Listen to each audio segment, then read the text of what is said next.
Everyone, I've got a couple new versus old cars here today.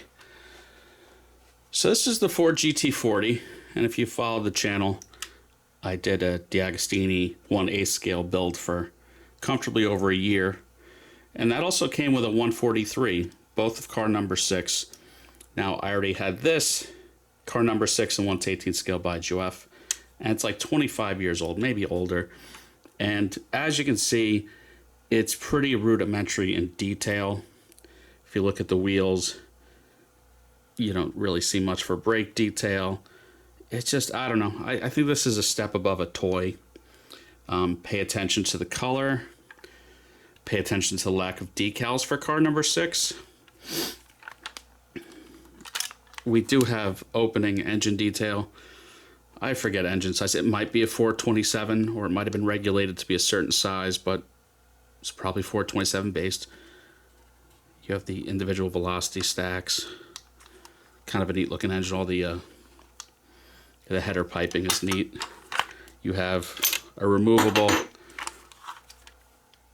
front hood that reveals the spare tire. It does steer. The doors do open. This was kind of a mid to low price diecast for 25 years ago. It was thought to be better than a Maisto and Barago. Probably retailed for maybe $30, maybe $25. So it wasn't bargain basement, but wasn't too far away from that either. So, you have to temper your expectations, but cars have gotten better. The box would have been a yellow window box. It's in storage. I didn't feel like digging it out just for this video. But over here, we have basically the same subject matter, but 20 plus years later, and another kind of mid to low price point by Solito. And Solito's really been doing a very good job lately. Now you can see right away, this is more the appropriate detail you'd expect for a diecast car. You have all the decals that you'd expect for car number 6. The color's a little different. I can't really state which is more accurate, but I have a feeling this is more accurate. Look at the wheels, the tire detail. This doesn't read as a toy.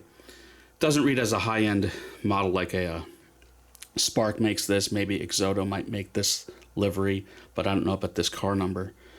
But the Spark is $300. Exodos can be $500. This retails for about $69.99.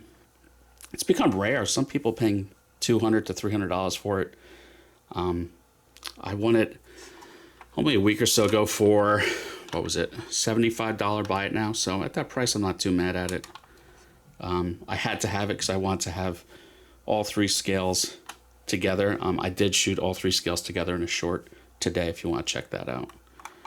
This one, you'll find only the doors open, but the doors open tighter. The gaps are much better. If you can make out the interior detail. You don't have an opening rear hatch, and you don't have an opening front clamshell or insert hood like that. But it's a much better static displaying model, so I don't really care so much about opening parts. I mean, the Spark would have been a sealed resin for almost $300. So yeah, I think it's a pretty good comparison, because Solito is lower mid price point, probably the way Joef would have been 25 plus years ago. But put them next to each other, and I think the differences are pretty drastic. So packaging for the Solito is just your average window box, nothing special, with a little plastic riser in there. Yes, that's it. These are the cars that would have been famous in the Ford versus Ferrari movie.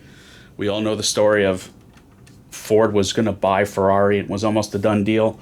And when he flew to Italy and Enzo Ferrari kicked him out of the building, said, "No deal," Ford famously said, "Well, if we can't buy him, let's beat him." And that led to the development of the Ford GT. Pretty neat story.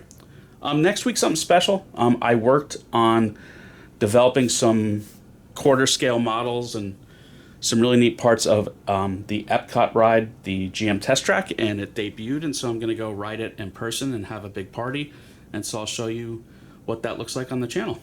So please tune in for that. But in the meantime, everyone have a good one. Please like and subscribe.